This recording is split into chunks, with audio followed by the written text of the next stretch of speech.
Welcome to the Predictive Playbook. We're at Manny's Pub Edition, and I'm here with my good friend and pal Rob Veno of Rob Veno Sports and Wager Talk.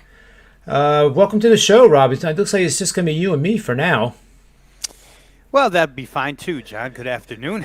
Thanks for having me again. Yeah, Tony, I was just reading, and you had told me earlier, I was just reading he's having some technical difficulties, so we'll see if he can join in some power problems, I guess. Yep. And I think Ski, I was seeing, was he's got a show that he does on a locker room app, an NBA show that he hosts. So I think he had been busy with that earlier. But yeah, we can go. It's that time of day, 5 o'clock. Yep. We're getting closer to tip off. Well, actually, we've seen tip off already, and we've seen first pitch in 6 games already. Milwaukee, Minnesota had to begin early today, and the first quarter 24-19 Bucks. And 11 other games on the slate tonight, John. I know there's one you're intensely interested in, so we'll probably get to that. Yeah. Plus baseball, we'll see if the weather holds up here on the East Coast. It's miserable where I am here in the outside the Philadelphia area, and I'm sure it's probably the same for you. Just gray and dingy all day long. Yeah, that's true. This morning when I was walking my dog Manny, it was pretty nice, but that was like 7 a.m.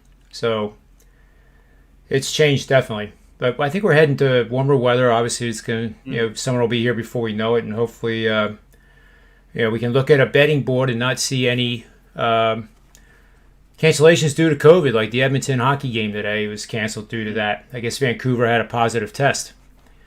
I look forward to that day. Yeah, we're seeing it in Major League Baseball as well right now, John.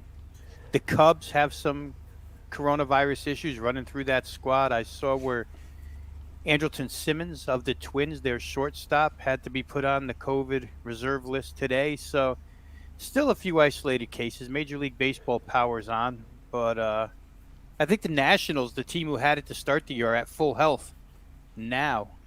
Got all their guys back. But and as I say that, they won 6-0 today over the Cardinals. So maybe the Nationals a little bit of a team to look out for. I see Ski Profit. Good afternoon, Ski. Welcome, Ski. On? What up, fellas? Glad you can make it. Yeah, I thought you guys might want to see the piano again. I know it's not in the frame this time, but yeah, we have to bring Finn in so we can get the 4 boxes. Then we can see it. The funny thing would be if I've actually played piano since I was 6, and it'd be cool if we could have me in the background playing. Oh yeah, you could do. Yeah, that would be good. It would be more like happy hour. It has to be a Yamaha though. I mean, I'm kind of picky when it comes to baby grand, so I would expect that Ski would have nothing but the best. There you go. Well, if you start playing piano, I'll start bringing a drink to this show, John. I thought that's what we're doing. No, yeah, we'll make it really. Well, tomorrow I think we ought to display our beverage of choices so that everybody watching would be encouraged to join into us. We're not trying to promote alcoholism, but just the end of the week, relax. Tomorrow we actually could have 5 on this show. Rob and Ski, it would be you, Tony, Steve Merrill, if you remember who he is, and myself.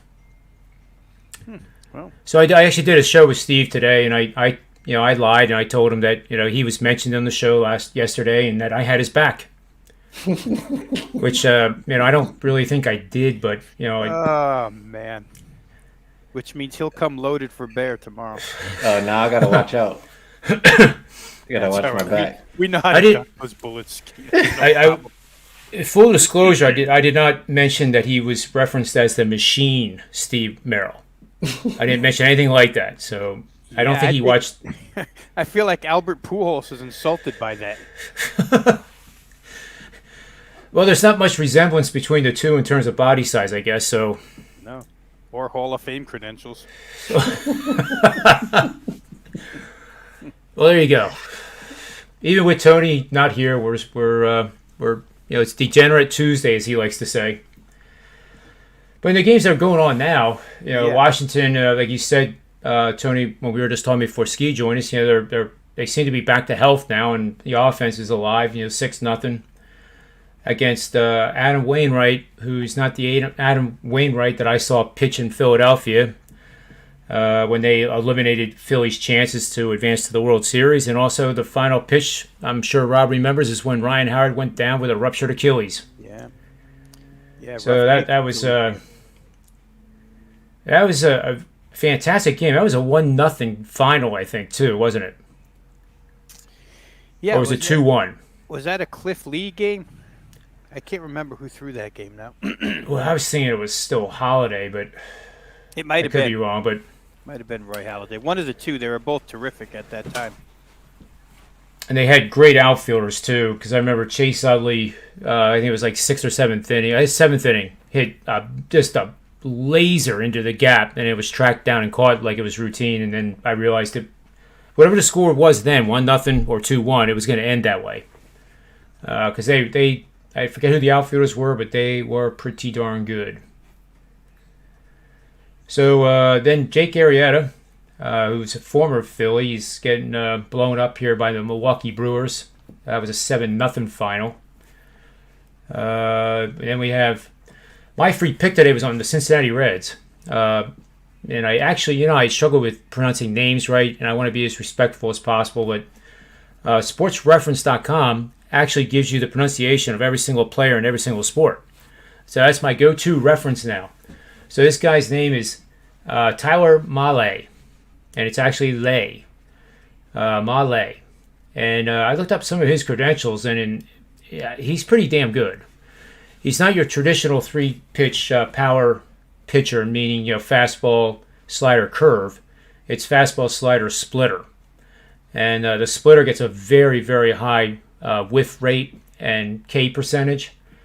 So I haven't watched the game at all, but I'll be interested to see how he has done in this start. My machine learning has said that if Cincinnati was projected to score 4 more runs, and Mahle was going to do a quality start, which for those that don't know what that is, that's 6 innings or more, and 3 or fewer earned runs. Cincinnati's 29-1 when they've met those 2 parameters or exceeded it. So they're not meeting any of those parameters right now. So we'll have to see how this goes. In that series, just to then continue on, Sean, but we pushed you the wrong direction yesterday's game. Because it's all good. Oh my God, that game was over the total in almost the first inning. It looked like Kevin Gausman and Luis Castillo. And then it looked like Cincinnati really had a hold on that game, but San Francisco came back. I can't remember who wound up winning. I just know it went way over the total. And then the Atlanta-Cincinnati game that we talked about a little bit. The Marlins one, went way over. Went way over, right? 14-6, I saw. So, yeah, baseball's a funny game. Baseball's a funny game. Not always a lot of logic. I'll tell you something I have my eye on tonight a little bit. I didn't look at the whole card just because it was madness in the NBA today. I had to figure out all these crappy games who I'm going to bet on. But the Dodgers, I always look at the Dodgers, and I feel like the guy, who is it for Colorado? If you could just remind, it's Johnny Gray. Yeah, he's never good versus the Dodgers at Dodger Stadium. So I think the Dodgers are going to hit him, and I think the Dodgers can probably win on the run line just off of knowing that. I agree. I actually was talking to somebody on one of the shows earlier today that I was hosting, and with it being minus 250, does it make sense to take a shot that Colorado gets out to a lead and then do in-game? Because at 2-0, the Dodgers suddenly become maybe minus 135, minus 140. But you're taking a huge chance that Colorado gets out to that 2-0 start.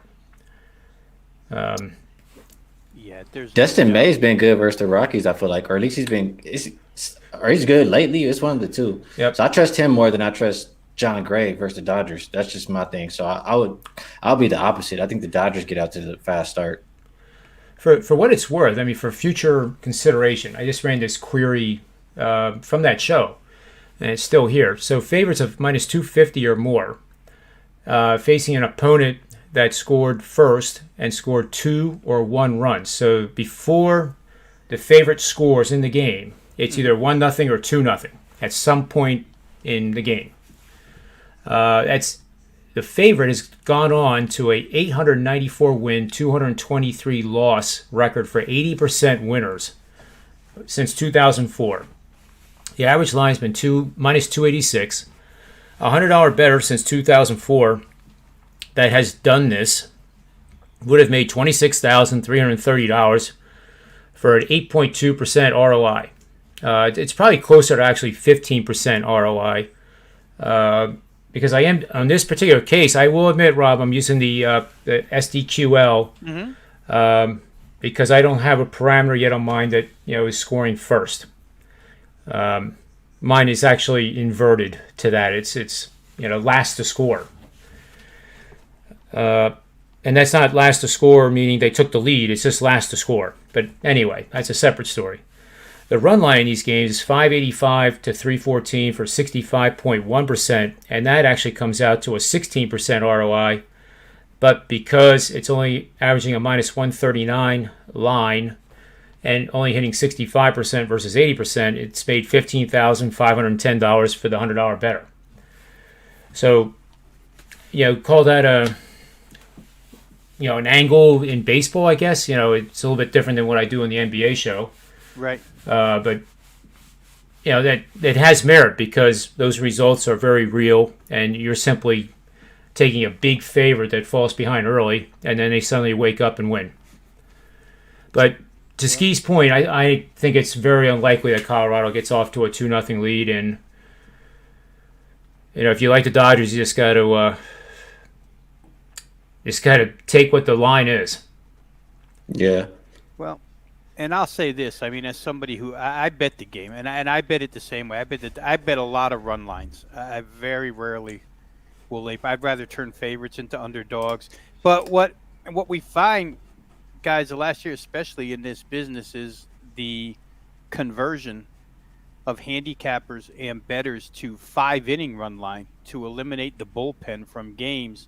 In this case, Dustin May becomes $1.60 favorite on the 5-inning line, and I'm not even a fan of laying $1.60. So if you play full game, which I did, and laid 20 cents, I'm just keep looking here to my right because I see on the odds screen that their consensus number is 125. And guys who bet baseball, please, you have to shop baseball. Don't get stuck with these 20-cent lines when you can lay dime line in some places up to $1.70. You got to get the best of the number. Don't get stuck in with these outlets that charge so much juice. But even at $1.25, to me, on that staff, guys, you're never going to get. You can bet them, and I will bet them, but you're never going to get any value with Trevor Bauer. You're never going to get any value with Clayton Kershaw. You're never going to get any value with Walker Buehler. Those three guys are always going to be enormous favorites. And Dustin May is not that far removed from being one of those three guys. He's got that type of talent. So when you see the number 4 starter, generally people who don't know Dustin May would run from it, but he's a very good pitcher with a very good lineup. So I played it thinking that the Dodgers are getting a little bit of value, minus 120 for the run line. I hope Kenley Jansen doesn't come in the 9th inning and do some damage to me. I would have to go choke Dave Roberts if I ever get the opportunity to, for bringing him in. But I'm with you, Ski. I mean, I like that play. Colorado's lineup is nowhere near what it's been in the past either, guys. A lot of people, you take Arenado out of that, and I look at it the other day, and Charlie Blackmon's still a great player, but it looks to me like Ryan McMahon is their next best hitter nowadays. So Dodgers minus 1.5 full game for me. I've played it, and I guess we'll be rooting for that to come home tonight. And what you said about the bullpen, I don't think we have that issue because, I've been following at least the last few Dodgers games, and I think 3 of the last 4, no team has even scored. So I think we'll be all right. I can answer that for you. Just I'm sure it's right. Just to see here. I'm because scrolling while down we're bullpens. on it, just for listeners who don't, there's some websites out there. I used to chart pitch counts myself in an Excel spreadsheet until a couple of websites started doing it, and I no longer had to do it for myself. But always go, there's a couple of good ones where you can check daily pitch counts of relievers. And if you find a relief staff with their top 3 guys that haven't thrown back-to-back days, you're in pretty good shape. Dodger numbers, as Ski just mentioned, look to be in real good shape here. And that's, I pick at Kenley Jansen, who's been a great Dodger, and I wish that he were throwing well like he did a few years ago. It's just not the case. But they've got arms, that can hold on to a lead. So we'll see. It's a lot of bats to get through if you're John Gray, a guy who has never really reached his potential. Right, John? I mean, out of Oklahoma, he was as highly touted as a guy. Yep. He's a big guy who throws extremely hard, but he just has never, ever reached the potential that they projected for him. Yeah, agreed. Dodgers bullpen at home, 1.59 ERA, 1.147 WHIP. They've allowed 2 earned runs over 11 and a third innings, 2 walks, 15 Ks, exceptional, and 100% in saves. In all games, the save percentage is 67%, 2 blown saves, and 6 opportunities. There's really not enough data yet to make sense of this because I have it broken down by night on grass, last 7 games. But Dodgers night bullpen 5.62 ERA. I don't even know what that means. That's like when Tony says, Bowling Green went to McDonald's before the game against Central Michigan, and when they're a dog, they're 10-0. Does it? I don't know. I tend not. What do you guys think? I tend not to get caught up in whether the game's taking place in the day or at night. I know Cole Hamels used to get lit up like a torch during the day. I think there's some truth to that. I mean, you guys probably know more about baseball than me, but from when I've been capping the last 5 years or so, I do notice like some pitchers are a lot better in the day than at night. And I think there's another pitcher on the Rockies who's just that same way, who pitches really good I think it's Marquez. Yeah, you're right. Marquez. You are right. Yep. Yes. So I think there's a little bit of truth to that. No, there is. And it all day-night really goes to the pitchers, and day-night because Sunday games are played, you see 14-day games and one night game on ESPN, right? But the 14-day game lineups on Sunday are always somewhat utility lineups, right? A lot of rest given the guys on Sunday in lineups. So sometimes day results can be a little bit skewed by that. You're not getting the legitimate starting 8 or 9, whatever it be, American League or National League. But pitchers do. There's certain pitchers that just don't like to pitch early in the day and would prefer pitching at night. And I think, John, to even get more technical about it in ski, certain ballparks, Oakland in particular, in day games, the ball carries. In night games, the ball dies. Just the way it is there. So there's certain ballparks like that where day travel of the ball is different than it is at nighttime. So certain things, I think San Diego was one as well with the sea air, the ocean air during the day, much better traveling than it is at night. It tends to die. A lot of particulars in baseball, a lot of particulars where sometimes the trends don't give you the full context. Yeah, I'm trying to find the numbers on Marquez here because I know Ski is right here. Another guy who throws 100. Man, soon I'll be on here talking baseball just like normal, like you guys, but I'm still just inching my way into it this early into the season. Usually, honestly, season, buddy. Usually I take April off, like on a normal year, and would start in like May. So right. That's kind of how I approach it. Yep. And you have time to do it. There's no rush I know some guys will wait till June 1st to start making their plays, their bigger plays. I know I won't have a 10 unit anytime soon in Major League Baseball. I know that for a fact. I mean, I can't promise, but I haven't seen one yet in April or May in all the years I've been running this thing. So still trying to search this Marquez thing, but. Well, what else we see on that baseball board that we want to talk about? Otherwise, we could push it to NBA. We can go to NBA. That's Ski's territory. Let's move over. Why don't we do that? Because like Ski was saying, 12 games on the card. That one already tipped, obviously, Milwaukee, Minnesota. Have to start that early because it's in Minnesota. But again, Ski, we talk about it all the time, but oh my goodness, the injuries, the rest, the this, the that. It's difficult to play early. Although I did today, I played a couple early. I just the last 3 days, as a matter of fact, I've said to myself, you know what? If you like it, just play it, and I can wait around for the rest. I mean, I'm sitting on the 5:30 injury report right now to see if I'm going to add anything to the client plays. But NBA's crazy. I mean, it's just wild with what goes on here. We see a bunch of guys out tonight. John, I know you wanted to talk about Brooklyn, Philadelphia. I'm just going to say this real quick, and then I'll let you guys go because we just did this game on NBA Tip-Off, and it was one of the featured games that we went through. But Brooklyn, Philadelphia, we see the game. I'm trying to get the actual game line now. Obviously, the number's gone from 6 to 8.5.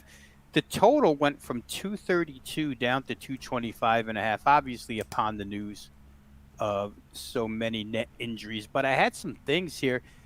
You know, Brooklyn has played Philly twice this year, and the 8 guys that are going to be available to Brooklyn tonight, I'm talking about 8 minutes or better worth. Those 8 guys were involved in the game back on February 6th. The only difference was that James Harden was the star on the floor for the Nets that night. Tonight it'll be Kyrie Irving back from, I guess he was observing Ramadan, guys. And that's the one concern I have here. The slight concern I have is that I don't know how long, because I don't follow the religion, but how long you have to fast for and whether or not that would affect the minutes that Kyrie's able to play tonight. But I don't think he'd come back and play if he felt like he could only give 20 minutes. I feel like if he's going to play, he's going to play. He's okay to do so. So that being said, the same 8 guys that are going to be in this rotation actually played on February 6th, and the game went, I think it hit 232 points. The total was bet down, not as aggressively as it's been bet down today, but it was bet down. And I think it missed going over by 1 point because I think the closer was like 233 and it hit 231 or 232. They played again on January 6th when James Harden wasn't even on the team yet. In fact, Karis LeVert was still on the team. And that game with a depleted Nets lineup got to 231 points. So they played a 231 and a 232. Both times the common denominator is the Nets have had the same basic lineup that they're going with tonight. And Philly's been healthy each of those 2 times. And Teddy was reading some quotes today where Philadelphia is all out ready to play this game. And you don't get that feeling from the Nets. Like, this game is for first place in the East. And I would say that, I know Ski would agree with this, but Philadelphia needs home floor more than Brooklyn does in a playoff situation. So you can certainly see why they want to win so bad. But while they talked about it from a side perspective, I just thought that the total has been bet down here way too far, 225, 225.5, considering that we've seen this game played with basically the same players twice already, and it's hit 231 and 232. So, again, it's been bet down. I think there's a slight opportunity there, although I did not release this to clients, but I tried it a little bit for myself up and over 225. Yeah, that game was February 6th, I think you said? February 6th and January 7th. Yeah. Games. Sorry, I was looking at.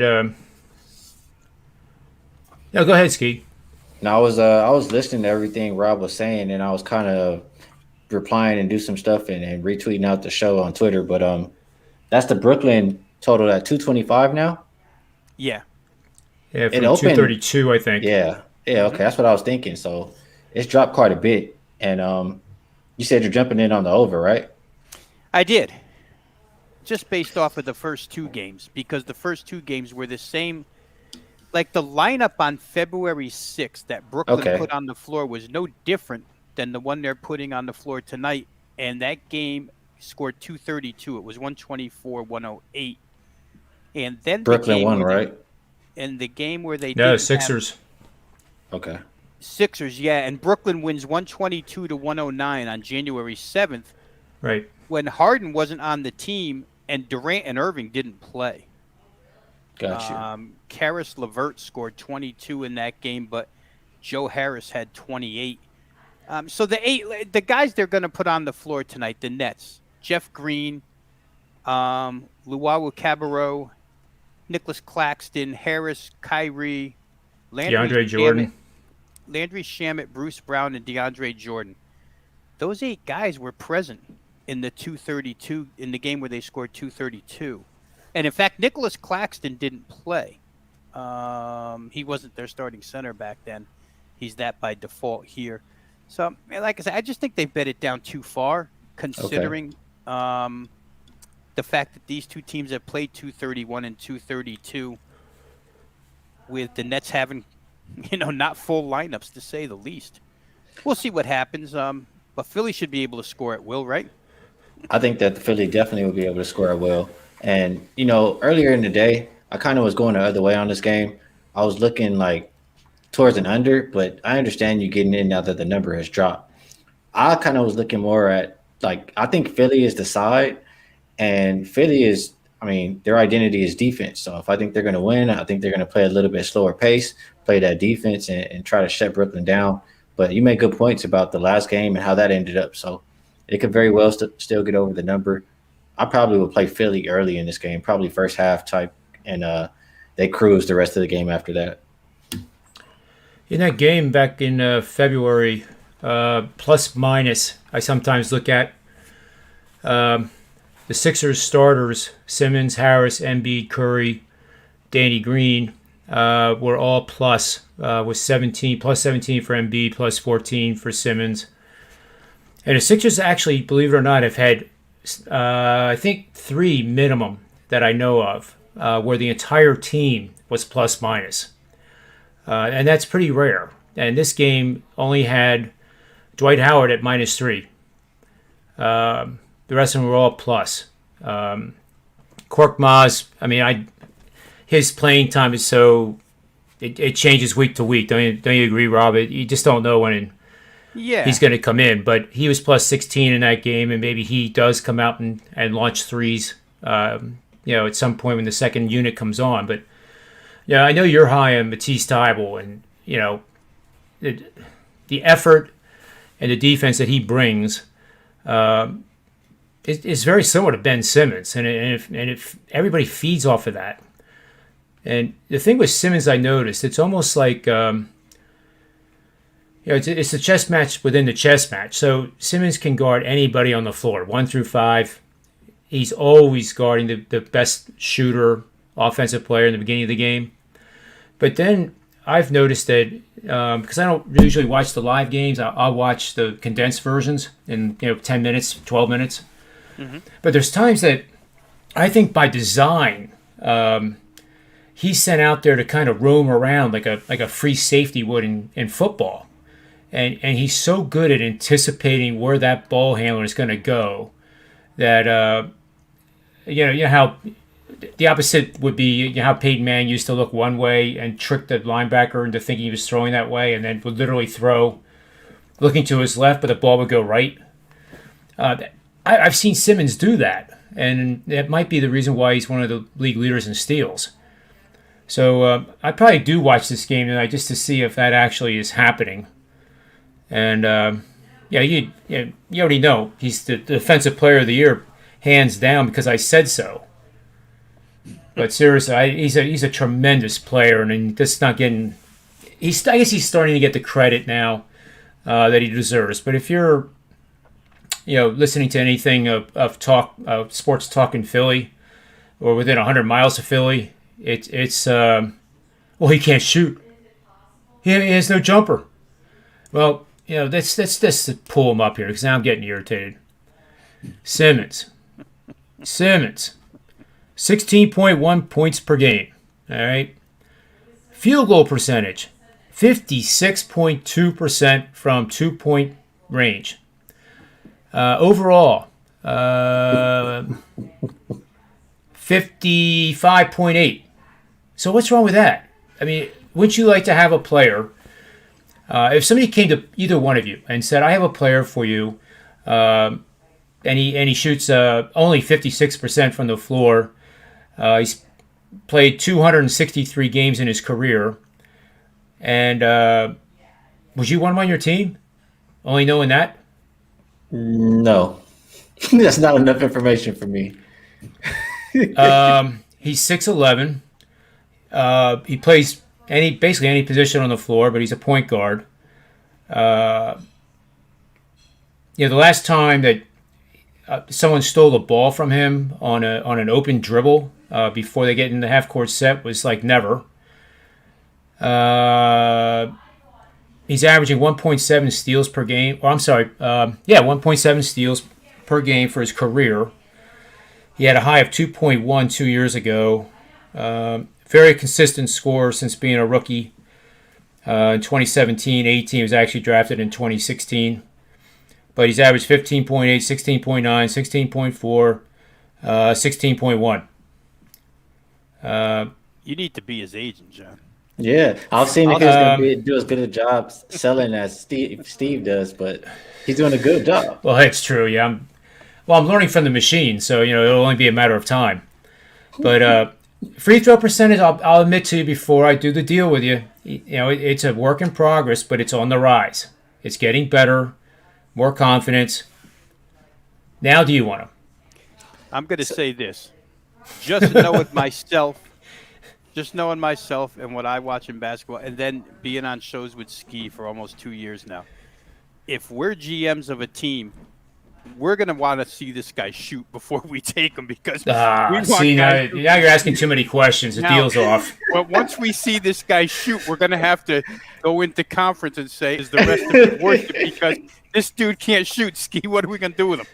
And we might take him still because he brings so much else to the table in truth to Ben Simmons. He's just that type of player. But I always want guys that can shoot. And he's 56% from 2-point land. That's where he's got to stay. A lot of that is layups and dunks close into the basket.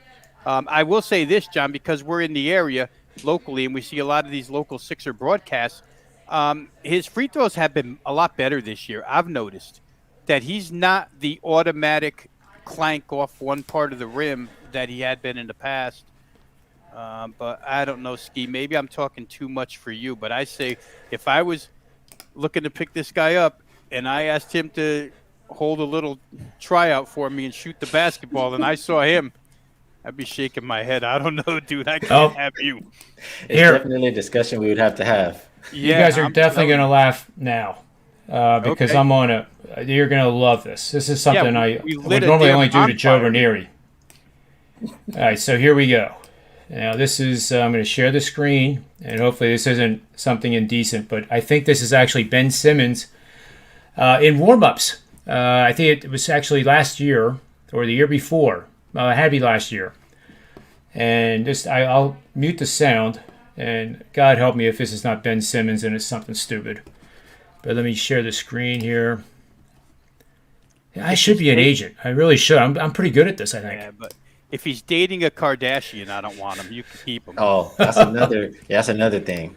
It got to be in the contract. She can't be around. That's a losing proposition right there. All right, so here I'm sharing. All right. Now that I'll quick. I swear to God, if I blow this, I'm gonna never try this again. This is the ad. Simmons. Skip ads. Look at this. Boom. I actually was there. I saw this. I'm actually to the right behind him. I didn't Photoshop this, man. Look at this guy. That's one shot. That's the same shot. No, it's not. Look at the net. Look at the woman in the background. Oh, he missed that one. Okay, that's a different shot. But it was 10 out of 11. Well, maybe it was 10 out of 12, but yeah. Yeah, they caught him on a good stretch. He just missed 3, Ski. Now we're getting back to the. Wait, cut. Here come the messes. Here they come. Oh boy, here we go. Ah, see. Clank. I mean, this is persistence. That was a clanker. I like that he's working on it. I'll say that. Right. This is not the actual video, but I'm glad that you at least saw him make a 3. Mm-hmm. All right, so stop sharing so nothing bad comes up. Boy, that was the most nervous experience I think I've ever had. So stop sharing. Oh, man. Oh, the grand piano's back. Leave it right there. Yeah, Beautiful. people were asking for the piano. Ski's definitely got maid service to have a place like that immaculate. That place I mean, is the windows are perfect. No dust on the piano, please. But I'll say, No. and that's, I mean, believe me, I know it's easy to get dust on the piano. So you still don't want Ben Simmons? Guess I'll go to the Knicks. Go to the Knicks, see what they offer you, but please show them that same 3-point shooting form that we just saw, because that ain't gonna get you far. I was just thinking, it was like Scott Boras showing T.O. doing sit-ups in the driveway. Remember that scene? I That didn't do. do too much for T.O.'s, being liked in Philadelphia at all. But that's Scott Boras. So anyway, Hey, T.O. came in one time a long time ago. I worked at Nordstrom Rack. And he came in. I worked in the shoe department. He plugged one of his phones in to charge while he's talking on the phone on another phone, left it there, walked down to the men's department, plugged another phone into the charger there, and left it there, talking around the whole store, and then eventually, after like an hour, grabs his phone and leaves. He's Nordstrom to charge his phones. That's my TO experience. Unbelievable. I can't tell you. I have to be careful how I say this, but we had a family member be a teammate of his, and the takeaway from it was that T.O. was the best teammate he ever had. First in, last out, incredibly hardworking, and we don't like. Rob, I hate to say this, but I actually lean New England Patriots. Even still with this, I'd love the plug and play attitude. I loved it that you got to the Super Bowl and the announcer would say, "Have you ever heard of this seventh round guy?" And it was always about that. And that was the like that I had. But T.O., sometimes said things that he shouldn't have said, and he called McNabb out, and McNabb threw up in the huddle, in the most important time in Eagles franchise history at that time, in a game that they could have won. And, T.O. was playing with a broken ankle. Yep. And as much as that was hard to believe, then after the Super Bowl, when you realized and you heard the surgery and the pins that had to be put in, and he's out there playing. Yeah, that leg was beaten up. Oh. Yep. Anyway, it's why this town now, McNabb can't come back to this town, because McNabb comes back. They play that clip constantly on Philadelphia sports radio. Can you believe that, Ski? Where McNabb says, "Remember, number 5 loves you," and they boo the hell out of him and tell him to get on his way. They like Santa Claus better than McNabb. They don't like McNabb. They would prefer T.O. Certain guys, just don't. McNabb wore his welcome out. Let's put it that way. I was never a big fan, but towards the end of his career, and now he's gotten even.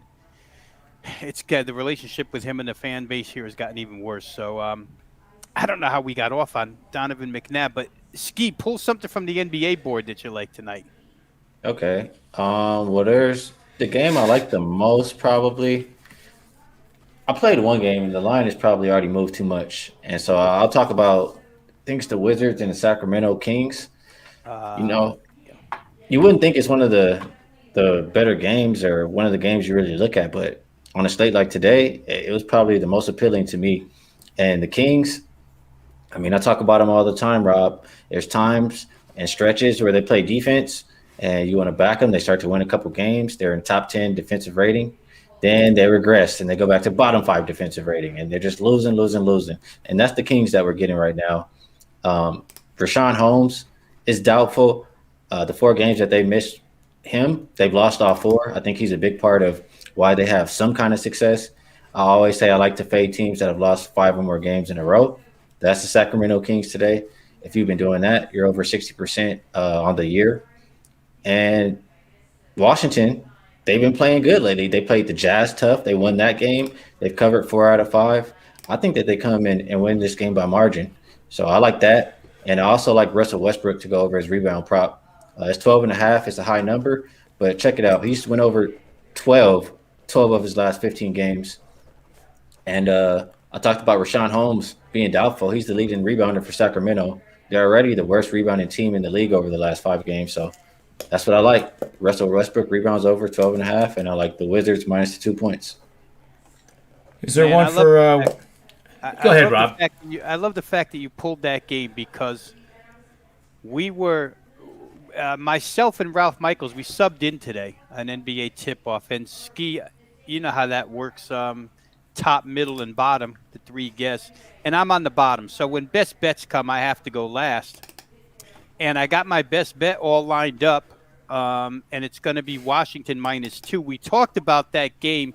It was the overtime game, so we were talking totals when we talked about that game. But I'm all lined up here to use Washington -2, and Teddy goes first and uses Washington -2. So I had to just endorse what Teddy had, and now you came in and endorsed what I had and what Teddy has. So 3 of us on the same wavelength here. But I agree with you. I had Washington the other night plus the 10.5 or 11, whatever it was, against Utah, and mostly because of the Utah injuries. And I just thought that since Beal's come back, they look different. They always look different when they have Beal. Yeah. But Utah came at them at the end of that game, guys, and Washington fought. And I checked the playoff standings this morning, and they're a game and a half out of that 10 spot, which gets them into the play-in. And I honestly, from what I see on this road trip, think they're fighting to get into playoffs. Everything that's gone wrong for them this year, in a year where I think they had higher expectations once they acquired Russell Westbrook, I think they thought they were going to be better than what's happened. Of course, injuries got a lot to do with that. But not only Beal coming back, but Davis Bertans has been back for 3 of the last 4 games now. And when they have that whole offensive group together, they're tough. And when you match them up on paper, Ski, you talked about Rashawn Holmes, and ever since Sacramento's gone to Rashawn Holmes as a starting center, they've been a better team. Marvin Bagley, the third's been out for a while, too, so that's probably 2/3 of their starting front court gone. And Buddy Hield, I guess, still has that illness lingering. Buddy Hield may not go. I just don't see, Sacramento doesn't show me the same fight right now for the playoff hunt that Washington seemed to show against Utah. They've beaten some good teams, guys. When Bradley Beal's healthy, some of the upper echelon teams, I know you run those numbers, Ski, over 500 and that type of thing. But I know Washington's beat a lot of those good teams this year just because their offense is so explosive, so tough to stop. So I'm with you. I like Washington -2. John, maybe you got some nice angles on Washington or Sacramento. I don't know. But I like them. I always have angles. You watch the NBA show, right? I didn't have one today because Ski wasn't on it. I figure if he's not on it, I'm not sending one in. Protest. Yeah. and if it's only Rob and not Rob and Finn, that's why I didn't know. Actually, I just ran out of time. I didn't get it in. We had Ralph today, and Ralph's always got a lot of angles, but And I retweeted the one that he posted, separate from the show, and I saw that, and I thought that was pretty good. And he was using SDQL too, which he's a fan. He's a fan. Yeah, it's a good platform. Don't get me wrong. It's a very good platform. So we were talking Washington and Sacramento. Yep. Let me get it. Let me pull it up here. Late night basketball, and Beal is playing. You said, right? Yeah, they got the day of rest. The last 4 games they've played, he's been in 3 of those. And just from doing the show, I'm remembering my notes off the top of my head that their games have scored 246 and 247 in 2 of those 3. But they've won and covered all 3 with him in the last 4. He took 1 day off because I think it was a back-to-back, and they gave him the rest. But like I say, Washington hadn't shown a lot of fight. And we've been reading those quotes all year long, right, Ski, where Bradley Beal that one day said, "We can't guard a parked car." So they've had their troubles, but they look like they're united right now to me. I could be dead wrong, but to me, I think they want to get to that. And they could be a handful for somebody in the playoffs if they get there. They really could. They couldn't guard a parked car. It's the first time I ever heard that. Yeah, that was Bradley Beal about a month and a half ago. Oh, I I always remember like the one that. Then that they had the meeting, and ever since the meeting, that's when they came out and won like 5 games in a row. Yeah, and that I think that streak you're talking about, Ski, I think is when they beat all those good teams right in a row. I got to pull up their schedule to I know remember exactly that. what I'm talking about, but I think that was it. Those good teams. It seems to me like they were Western teams too, but at any rate, they're capable. And against the Kings 1-6 last 7 and allowing a against the ton. spread. Yeah, So if I would have had an NBA angle of the day, it probably would have been this would have been a candidate. So we'll just have our own NBA at Manny's Pub angle of the day. So you're going to play on road favorites after allowing 60 points or more in the first half of the last game, that being Washington, facing a host who has allowed 111, which is the league average. That's why we have that, or more in 4 straight games. That's all there is to it. 71% over the last 25 years. 58 and 24 and 2 pushes. What do you think of that? Solid. I could understand that when it was simpler. Well, the whiteboard one you understood too. Listen, when you get into square roots and derivatives, and I saw all those little symbols, I thought that was hysterical. I really did. Yeah, Well, I mean hilarious. they were integrals actually, but yeah, to your point. I was just trying to. It was all for Joe's benefit. Right. I'll never forget that because that was funny watching Joe, like trying to rectify the whole situation and make sense out of it, which I don't think anybody would make sense out of somebody that would put a whiteboard up that looked like that. It almost looked what is it, illegible or illegible? Illegible. Yeah. Mm-hmm. So over in this game too. Very simple. Play over with any team where the total is greater or equal to 230. Mm-hmm. With a team like Sacramento that's off a road loss and is a marginal losing team with a win percentage between 40 and 49%, playing a losing record team. 34 and 11 to the over. That's 77%. That sounds like a Steve special right there. Yeah. Yeah, Steve, I think, would like that one. Yep. He would say, yeah, I understand. I can see that makes sense. But, he does bring out a good point, though. Like, there's times that, it's just been he and I on a show, right? So you can backfit any system in the world. I can come up with, 1,000 systems that have no value in terms of making you a profit, but they'll all hit 80%. And, it could be the day of the week. It could be by site, especially in NFL.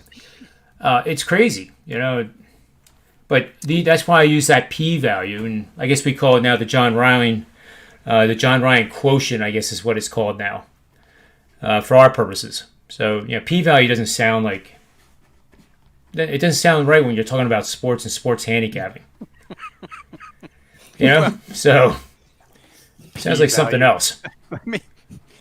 Let me give you a Rob Veno angle, which is for like third graders. They can all understand this. The first half total. I'll go to the first half in this game, guys. The first half total is 124.5. They just keep betting it up relentlessly.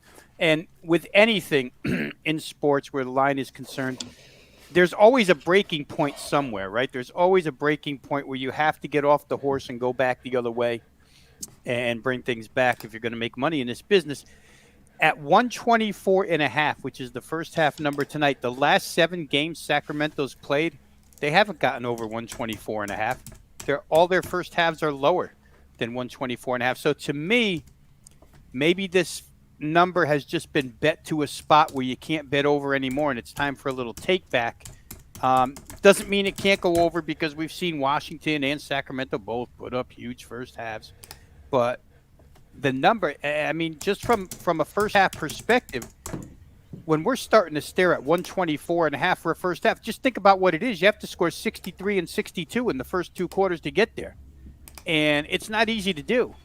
So we'll see. But it's something I'm going to have my eye on tonight. If anybody was interested in just bucking this over trend, that's the way I would direct you. I would say first half under 124.5. Maybe the number has just gotten too high, and it wouldn't surprise me, guys.